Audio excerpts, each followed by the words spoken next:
Hi, I am Dr. Mufique Gajdhar, Specialist Pediatric and Neonatal Surgeon at Canadian Specialist Hospital.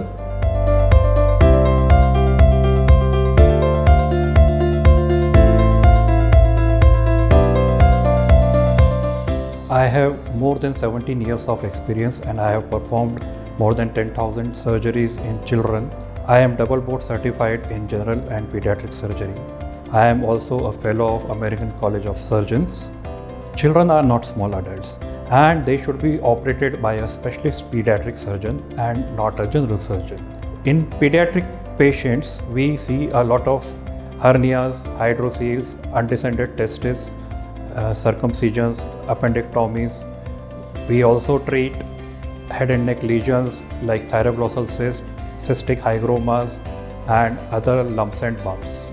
If your child is suffering from any lesions in the head and neck region, or he is suffering from pain abdomen, or any other surgical problems, please contact us at Canadian Specialist Hospital. We'll treat your child as if the child is our own. Thank you. Keeping you well.